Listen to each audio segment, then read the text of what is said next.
अब इस चर्चा में आगे भाग लेंगे माननीय सदस्य डॉक्टर जनक राज जी।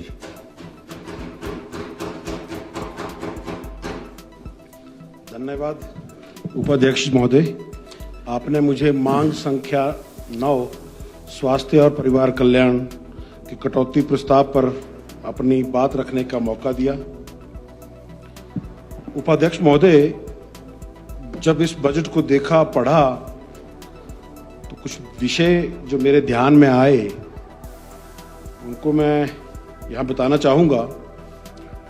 ये बजट मुख्य तौर पर शहरों और बड़े संस्थानों पर केंद्रित है। छोटे संस्थान जैसे पीएससी, सीएससी और हार्ड एरिया, रूरल एरिया, वहाँ पर स्वास्थ्य सुविधाओं की बेहतरी के लिए कोई प्रभावी कदम इस बजट में नहीं है। जनजातीय क्षेत्रों में टेलीमेडिसिन की सुविधा सरकार के द्वारा दी जाती है, एनएचएम के द्वारा वो पोषित है। मैं माननीय स्वास्थ्य परिवार कल्याण मंत्री जी के ध्यान में लाना चाहूँगा कि 31 मार्च को उनका अनुबंध समाप्त हो रहा है और वो सेवा जनजातीय क्षेत्रों में बंद होने जा रही है। कृपया करके इसका संज्ञान भी लें। कुछ दिन पहले हमारे जिला में 102 और 108 एम्बुलेंस के पहिए रुक गए थे। कारण लोगों ने बार बार हमें संपर्क किया तो मालूम पड़ा कि एम्बुलेंस की इंश्योरेंस पेंडिंग है, उसके लिए पैसा नहीं दे रहे। फिर बहुत मुश्किल से सीएमओ से हस्तक्षेप करके उन एम्बुलेंस को चलाने के लिए प्रबंध करना पड़ा। जो काम तो हालांकि सरकार का था, परंतु जनता ने हमें चुना है तो हमारी भी ये जिम्मेवारी बनती है। मैं एक बात करना चाहूंगा कि अस्पतालों में जितना डॉक्टर इंपॉर्टेंट है ना, उतना ही सपोर्टिंग स्टाफ इंपॉर्टेंट है। यहां बात हो रही है कि हम विश्व स्तरीय स्वास्थ्य सुविधाएं हिमाचल को देंगे। विश्व स्तरीय स्वास्थ्य सुविधा का मतलब ये नहीं है कि हम कोई नई मशीन यहाँ ला देंगे, एडवांस टेक्नोलॉजी ला देंगे। उससे होगा क्या जब उसको चलाने वाले लोग ही वहां पर नहीं होंगे। आईजीएमसी की अगर मैं बात करूं तो 769 सैंक्शन पोस्ट हैं स्टाफ नर्सेस की, जिसके अगेंस्ट केवल 441 पद जो है वो खाली है।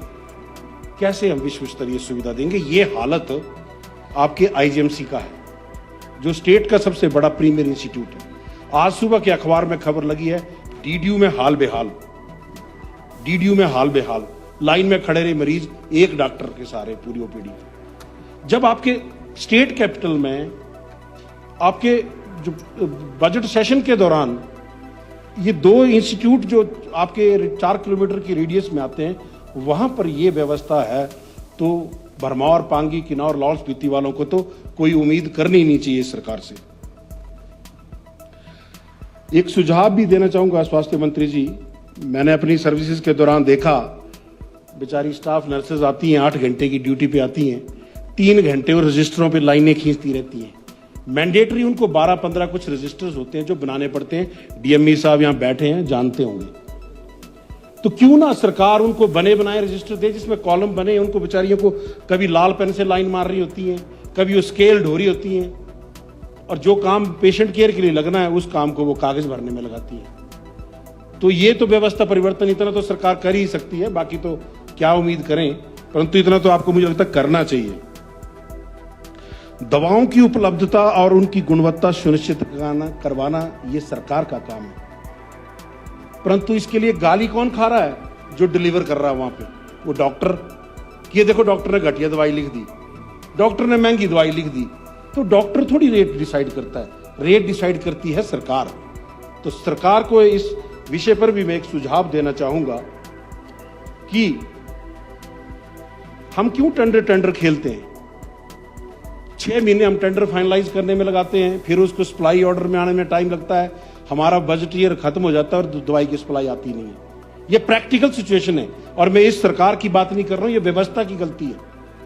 तो इसके लिए सुझाव है, भारत सरकार के द्वारा भारतीय जन औषधि परियोजना और जो सेंट्रल गवर्नमेंट के या स्टेट गवर्नमेंट के जो पीएसयूज है, Karnataka antibiotic limited, Orissa antibiotic limited, Rajasthan antibiotic limited, भारतीय जन औषधि परियोजना, आप क्यों नहीं उनके जो सेंट्रल गवर्नमेंट के रेट अप्रूव्ड हैं, उनके रेट से डायरेक्ट परचेज कर लेते?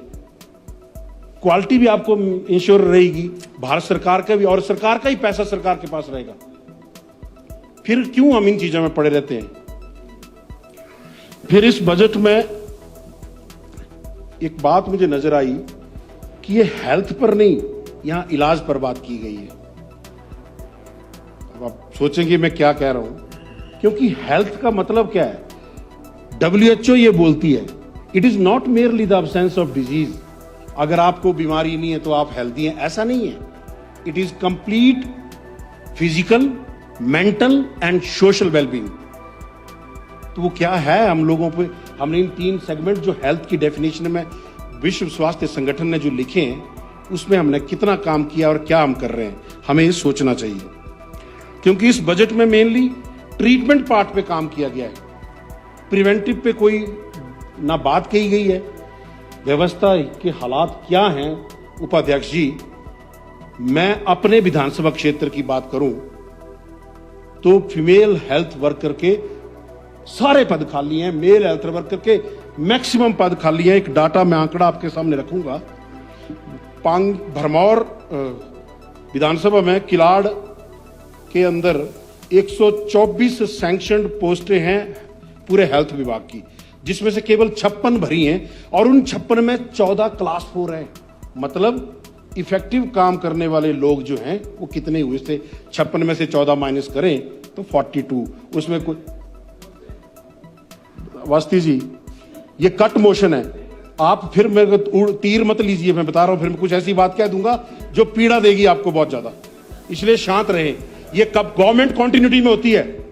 हमने गलतियां की तो हम यहां आए, आपको इसलिए जनता ने वहां बिठाया है। आप ये ना कहें कि कब से हैं, ये आपकी जिम्मेदारी है सुनिश्चित करना। ये बीच में ना बोलिए, मैं पहले भी आपको रिक्वेस्ट कर चुका हूं कई बार, बीच में बोलेंगे तो मेरे को ट्रैक से हटाएंगे और फिर मैं उल्टा पुल्टा बोलूंगा कुछ ना कुछ जो पीड़ा देगा। इसलिए कृपया करके मुझे मेरी बात कहने दें, क्योंकि ये मेरा विशेष अधिकार है, आपका नहीं।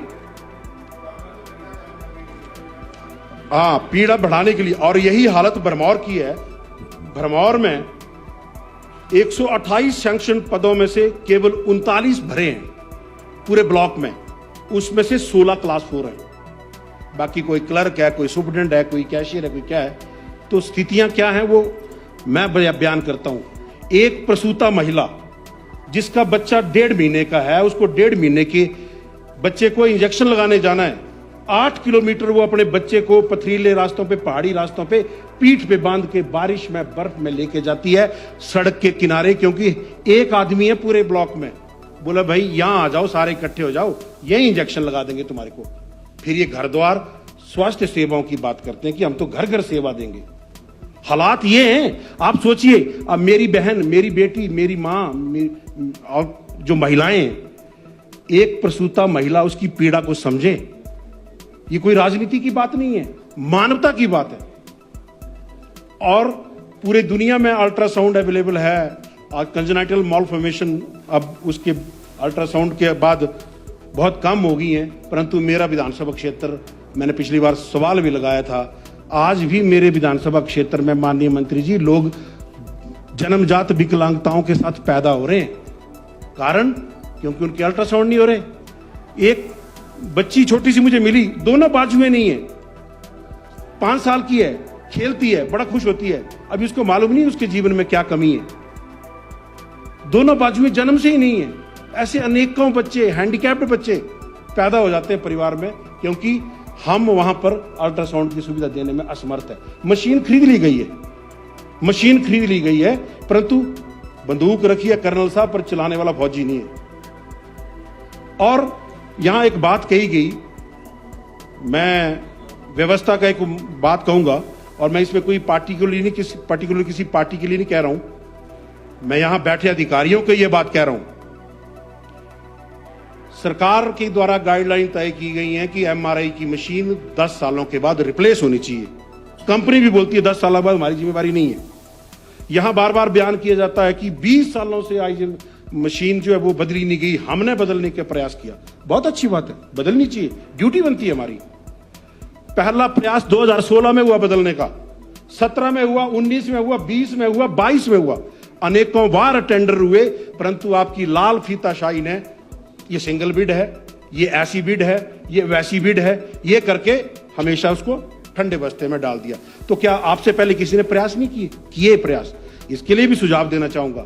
आप उठाइए ना, भारत सरकार के एम्स का, पीजीआई का, कोई प्रोमिनेंट इंस्टीट्यूट जो है, जो किसी भी स्टेट गवर्नमेंट और सेंट्रल गवर्नमेंट के द्वारा चलाए जाते हैं, उनके मार्केट सर्वे करिए, रेट कंपेयर करिए, आपको जो अच्छी चीज लगती है उसे ले लीजिए। सिंपल कि यहां करिए व्यवस्था परिवर्तन जिसकी जरूरत है। आपने प्रोक्योरमेंट सेल तो खोल दिया, डिफरेंट रेट पे आप सीटी वो कहते हैं अल्ट्रासाउंड की, सॉरी इसकी एक्सरे की मशीनें ले रहे हैं, तो फायदा क्या हुआ उस चीज का? मार्केट सर्वे करो, रेट कहां सही है कहां गलत है। और हेल्थ के मामलों में मुझे लगता है कि रेड टेपिज्म को थोड़ा कटेल करना चाहिए, क्योंकि बिना मतलब के L1 लो, हेल्थ में L1 नहीं। हमें एक मॉडल सजेस्ट करना चाहूंगा। मैं प्रयास भी किया हमने अपने टाइम में जब मैं चिकित्सा अधिकारी था, परंतु वो कोविड आ गया, कोविड की वजह से सारी ताकत कोविड में चली गई और अब मैं उस काम को पूरा नहीं कर पाया। सुझाव देना चाहूंगा माननीय मंत्री जी, मानना नहीं मानना आपकी मर्जी है, एक बार अपने इन अधिकारियों को भेजें SGPGI लखनऊ, खासकर स्वास्थ्य अधिकारियों को। SGPGI लखनऊ इकलौता एक स्टेट गवर्नमेंट के द्वारा चलाया गया हॉस्पिटल है जो लोगों को वर्ल्ड क्लास फैसिलिटी देता है। इतना बेस्ट हॉस्पिटल है, आप अंदर जाएंगे आपको लगे मैं तो कॉर्पोरेट हॉस्पिटल में आ गया। और वहां पे एक सिस्टम है HRF, हॉस्पिटल रिवॉल्विंग फंड। जो वेनफ्लॉन कैनुला लगाते हैं ना मरीज को, उसका प्रिंट रेट होता है 120-130 रुपया, और पड़ता पता कितने का है? 10 रुपए का, 8 रुपए का। अब दवाइयों की दुकान पे मिल रहा है वो 50 रुपए का। आप हॉस्पिटल के अंदर ही प्रोवाइड करो ना, 10 रुपए का आपको पड़ेगा, 15 रुपए का मरीज को दे दो, 5 रुपया जो बचेगा वो हॉस्पिटल को ही बचेगा। तो उस मॉडल को स्टडी करें, इनको भेजें, तब असली व्यवस्था परिवर्तन का जो नारा जो है वो फिर मैं भी आपका साथ दूंगा कि हाँ भाई व्यवस्था परिवर्तन किया आपने। अब कुछ बातें राजनीति से ऊपर उठकर हम प्रत्येक हिमाचली को और हम सब यहां चुने हुए प्रतिनिधियों को ये आत्ममंथन करने की जरूरत है, सोचने की जरूरत है, क्या हम सही मायने में larger interest of the public को मीट आउट कर रहे हैं, नहीं कर रहे? मैं बात करना चाहूंगा रोबोटिक सर्जरी की। क्यों? क्योंकि रोबोटिक सर्जरी ठीक है, एडवांसमेंट है, वर्ल्ड क्लास फैसिलिटी है, जो कोई दो राय नहीं है, परंतु हमें जरूरत क्या है? मेरी थाली में रोटी नहीं है, आप बोले तू इंतजार कर, मैं तेरे को पिज्जा खिलाऊंगा, ये कौन सा तरीका है? छोटी छोटी चीजों पे काम करने की जरूरत है। और मैं बार बार चाहूंगा कि इसमें माननीय उपाध्यक्ष जी, मैं डिसअप्रूवल ऑफ पॉलिसी कट के तहत इस पर चर्चा भी चाहूंगा कि भाई ये क्यों खरीद रहे हैं हम? और खरीदिए, एक खरीदिए ना, वहां ट्रेनिंग कराइए लोगों को। 4-4, 5-5 लाख रुपए का जो सामान एक ऑपरेशन में लगना है वो कौन देगा? इतनी तो स्पष्टता मुझे दे दो। कौन खर्चा बेयर करेगा? यहां पे मेरे पास इस स्वास्थ्य संस्थानों में पता कौन लोग आते हैं? जो बेचारे गरीब हैं, ग्रामीण है। 85% से ज्यादा पॉपुलेशन हमारी जो है वो इन सरकारी अस्पतालों में आती है। वो क्या इसका अफोर्ड कर पाएंगे? 4 लाख रुपए का एक छोटा सा ऑपरेशन जो आप फ्री में कर रहे हैं हिमकेयर और आयुष्मान में। सोचिए जरा, सोचने की जरूरत है। ठीक है, वो कॉर्पोरेट हॉस्पिटल का कल्चर एक अलग चीज है, परंतु मैंने पहले भी कहा है, डेमोक्रेसी में हमने larger interest of the public देखना है, जिससे अधिक लोगों को फायदा हो। और मुझे लगता है ये बताने की जरूरत नहीं है कि डेमोक्रेसी में कहा क्या गया है, हम उससे भटक गए हैं, मुद्दे से भटक गए हैं। तो कृपया करके इस पर आप जरूर विचार करें। और 2-3 सुझाव दूंगा। और मैंने पहले भी कहा है कि हेल्थ के विषय पे मैं कभी राजनीतिक चश्मा लगा के बात नहीं करूंगा, क्योंकि इसमें भी अगर मैं राजनीतिक चश्मा पहन के बात करूंगा तो मेरा ध्येय जो है वो पवित्र नहीं रहेगा। इसलिए जिस ध्येय को लेकर मैं चला हूं, अब उस पवित्रता को मेंटेन रखते हुए मैंने पहले भी कहा है, हेल्थ के विषय पे जो फैक्ट है, जो सच्चाई है, वो पेश करूंगा। एक बात कहना चाहूंगा, आपने आदर्श स्वास्थ्य संस्थानों की बात करी है, उसमें आपने CT स्कैन, MRI लगाने की बात करी है। आपके वो हेल्थ जो इंस्टीट्यूट हैं, क्या वो रेडिएशन सेफ्टी को पूरा करते हैं? उसको तो चेक करवा लीजिए एक बार। कहीं रेडिएशन एक्सपोजर हो गया, एक तरफ हम बोलते कैंसर का इलाज करेंगे, दूसरी तरफ हम लोगों को रेडिएशन एक्सपोजर देके कैंसर बढ़ाने जा रहे हैं। छोटी छोटी चीजें, ज्यादा बड़ी मैं बात नहीं करूंगा, क्योंकि मुझे पता है कि सब जवाब तो बहुतों ने दिखाए हैं, कई तो बड़ी बड़ी बातें जाती हैं, पर छोटी छोटी चीजों से भी हम बहुत बड़ा अंतर। जब भगवान राम जी श्रीलंका जा रहे थे ना, तो गिलहरी ने एक जो दाना, एक रेत का कण उठाया था ना, वो भी एक योगदान है। तो मेरा उतना कर योगदान समझ लीजिए जो सुझाव मैं आपको दे रहा हूं। आपको हिमाचल के लोगों ने हिमाचल के हित के लिए चुना है, ना कि ये बताने के लिए कि भाजपा गलत थी और कांग्रेस ठीक है। यहां सदन में चर्चा इस बात की होती है, आप गलत थे, आपने क्या किया, अब उस टाइम ये कब से खाली है। इसलिए नहीं चुना हिमाचल के लोगों ने आपको हिमाचल के लोगों ने चुना है कि आप यहां बैठे और हिमाचल की समस्याओं का समाधान करें। यहां एक दूसरे की छींटा कैसी होती है, ये मेरे साले लगते हैं, ये मेरे ससुराल इनका मेरे गांव में, उनका ननिहाल मेरे गांव में, ये कौन सी बातें यहां पे हम कर रहे हैं। इन बातों करने के लिए हम यहां पे भेजा लोगों ने, हमें गंभीरता से बात करने की जरूरत है सब लोगों को। अस्पतालों में बेडशीट, कंबल, जो बाकी लिनन का सामान लगता है, उसके लिए भी मैं सुझाव देना चाहूंगा माननीय स्वास्थ्य मंत्री जी। वो सरकार ने को खोले होते ना खादी ग्रामोद्योग, वो बेचारे 2 अक्टूबर का इंतजार कर रहे होते कि 2 अक्टूबर आएगा फिर हम अपना सामान डिस्काउंट से बेचेंगे। अरे अस्पतालों के अंदर आप बेडशीट, कंबल उनसे लो ना, वो आपकी गवर्नमेंट की एजेंसी है, आपका पैसा बचेगा, आपको अननेसेसरी टेंडर वेंडर नहीं करने पड़ेंगे। क्यों ठेकेदारी प्रथा को अस्पतालों में घुसेड़ा हो आप लोगों ने? करिए ना, उनको डायरेक्ट ऑर्डर दीजिए, खरीदिए जितने कंबल चाहिए।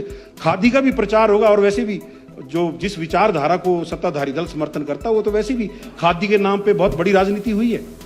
करिए ना खादी का प्रचार, किसने रोका है आपको? फिर आपने मेडिकल कॉलेज में कैंटीन है, क्यों नहीं आप एचपीटीडीसी को दे देते? पांचों मेडिकल कॉलेज की कैंटीन, लोगों को गुणवत्तापूर्वक खाना भी मिलेगा, आपको पैसा भी, रेवेन्यू जनरेट होगा, सरकार को ही लाभ होगा। परंतु नहीं, वहां मैंने अपना बंदा फिट करना है कि मैं अभी मंत्री हूं तो मेरा एक ठेकेदार फिट होना चाहिए, मेरा एक कार्यकर्ता फिट होना चाहिए। हम कार्यकर्ताओं पे ध्यान दें, अच्छी बात है, परंतु बात वही आ गई कि larger interest of the public को भी देखना है। हिमाचल को कैसे हमने आत्मनिर्भर बनाना है, उस पर भी हमने काम करना है। फिर रीनल ट्रांसप्लांट, आंकड़ा नहीं होगा माननीय स्वास्थ्य मंत्री जी हमारे पास कि रीनल ट्रांसप्लांट के लिए हिमाचल में कितने लोग इंतजार कर रहे हैं। बहुत बढ़िया फ्लैगशिप कार्यक्रम था, माननीय पूर्व मुख्यमंत्री स्वर्गीय राजा वीरभद्र सिंह ने उसके लिए 4 करोड़ रुपए का प्रबंध करके गए, नहीं कर पाए उस काम को पूरा। फिर माननीय मुख्यमंत्री जयराम जी ने उस वक्त ने उस रीनल ट्रांसप्लांट यूनिट बनाया, पूरा सेटअप बनाया, एम्स से डॉक्टरों की टीम लाई, इनको ट्रेन कराया, 5 ट्रांसप्लांट हुए, उसके बाद सारा ठंडे बस्ते में चला गया। अरे गरीब लोग 10-10 लाख रुपए का बाहर जाके ट्रांसप्लांट करा रहे हैं। पीजीआई ऑलरेडी 4 स्टेट 5 स्टेट के बर्डन को झेल रहा है, वहां बारी नहीं आती है। मैं तो अपने मरीजों का काम करा लेता हूं जुगाड़ से, क्योंकि सारे डॉक्टर कोई साथ पढ़े हैं, कोई सीनियर है, कोई जूनियर है। बाकियों का क्या हो रहा होगा, आप सोचो जरा, बाकियों को क्या हो रहा होगा। तो कृपया करके ये कोई राजनीतिक विषय नहीं है, रीनल ट्रांसप्लांट को जिंदा करें और यहां पे लोगों को उसकी सुविधा दें। आपने नई कैथ लैब खोलने की बात करी, टांडा की कैथ लैब 10 साल पुरानी हो चुकी है, अगले कुछ महीनों में बंद होने वाली है, उसको रिजुविनेट कर दें जनाब, उसको जिंदा करें। मानिए मेरी जिम्मेवारी है। मेडिकल इंश्योरेंस पे मैं बात करना चाहूंगा। आप लगभग 190 से 200 करोड़ रुपया मेडिकल रिवर्समेंट में खर्च रहे हैं, वो बिल लंबित रहते हैं, पेंडिंग रहते हैं।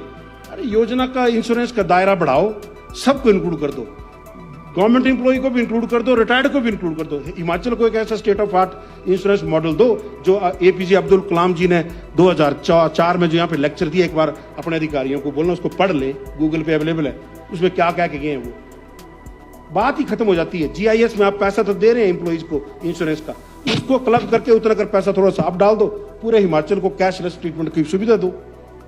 फिर आपको बात करूंगा मैं 1200 करोड़ का बोझ जायका के तहत आप स्वास्थ्य पे डालने जा रहे हैं। ये जायका कोई आपको मदद नहीं कर रहा, ये एक किस्म से लोन है आपके ऊपर। क्यों आप लोन ले रहे हैं, इसके लिए मैं आपको बेहतर सुझाव देता हूं। माननीय स्वास्थ्य परिवार कल्याण मंत्री आदरणीय नड्डा जी हमारे हिमाचल से, देश के यशस्वी प्रधानमंत्री नरेंद्र मोदी जी की फ्लैगशिप में कार्यक्रम चल रहा है, national non communicable disease programme. नाम नोट कर लीजिए, national non communicable disease programme. आप उसके तहत रिक्वेस्ट फॉर प्रपोजल भेजिए ना एनएचएम को, एनएचएम के थ्रू आपको प्रत्येक अस्पताल में CT scan MRI Modi ji free देंगे। आप नहीं देंगे तब हमें बोलिए ना कि केंद्र मदद नहीं कर रहा, आप भेजिए तो। परंतु नहीं, हमने तो अपने तरीके से करना है, क्योंकि हमने तो व्यवस्था परिवर्तन करना है। ये कुछ चीजें हैं, सुझाव हैं, मतलब अधिकारियों की ड्यूटी लगाएं। फिर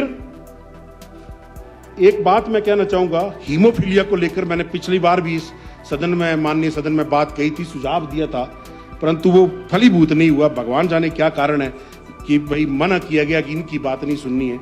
प्रदेश में लगभग 150 से 200 बच्चे हैं जो हीमोफीलिया के हैं। स्पष्ट करता हूं, जो हजारों की संख्या नहीं है, और कोई किन्नौर में है, कोई सिरमौर में है, कोई कहां है। भारत सरकार नेशनल हेल्थ मिशन के तहत उनको फैक्टर 8 फ्री ऑफ कॉस्ट दे रहा है। अब चोट लगती है लाहौल स्पीति के दारचा में, हीमोफीलिक बच्चा वहां पे, और उसको अब हीमोफीलिया का वो इंजेक्शन लगवाने के लिए शिमला आना पड़ता है, और तब तक उसका घुटना सूज के इतना बड़ा हो जाता है। हम क्यों नहीं सीएमओ के लेवल पर व्यवस्था कर दें कि वहीं रखो यार, जो भी कुछ करना तो है नहीं उसमें, वो इंडिकेट डायग्नोज बीमारी है, उसमें केवल अपने इंजेक्शन लगाना है। छोटी सी बात सर ज्यादा नहीं बोलूंगा अब, क्योंकि एक बात यहां बार बार कही जाती है कि हमारा जीएसटी कंपनसेशन बंद कर दिया, हमारी आरडीजी ग्रांट बंद कर दी। ये क्यों आप भ्रामक प्रचार कर रहे हैं? ये 1 जुलाई 2017 को जब जीएसटी लागू किया गया था ना, तो ये तय जो किया गया था कि आरडीजी आपकी ऐसे ऐसे चलेगी और आपका जीएसटी कंपनसेशन ऐसे ऐसे मिलेगा। क्या उस वक्त पूर्वानुमान था मोदी जी को कि 22 में हिमाचल में कांग्रेस की सरकार बननी है और सुक्खू जी मुख्यमंत्री बनने वाले हैं, मैंने इन पे कट लगाना है? अगर उनकी जगह जयराम जी भी होते तो भी ये कट लगता, क्योंकि ये पूरे देश के लिए तय किया गया है, ना कि केवल हिमाचल के लिए। तो भ्रामक प्रचार न कहें। और अब लास्ट बात मैं कहूंगा, छोटी सी, आत्मनिर्भर हिमाचल हो ना हो, आत्मनिर्भर हिमाचल हो ना हो, परंतु आपने हिमाचलियों को जरूर आत्मनिर्भर बना दिया है। ना उनको हम अस्पतालों में इलाज दे रहे, ना उनको हम नौकरी दे रहे, ना उनकी हम सड़कें ठीक कर रहे, ना हम पीने का पानी दे रहे, हमने वर्दियां बंद की, सब कुछ कर दिया। अपने हाल पे जैसे हो वैसे जियो। ये किया अपने असली हिमाचल को आत्मनिर्भर जो आप बनाने जा रहे हैं ना। अब छोटी सी लास्ट बात कह के प्रणाम करता हूं आपको, आपने मुझे बोलने का समय दिया अनइंटरप्टेड, इसके लिए मैं आभारी हूं आपका। ना जनता ने मांगी थी खैरात, ना ही चाहा था आपसे कोई उपकार।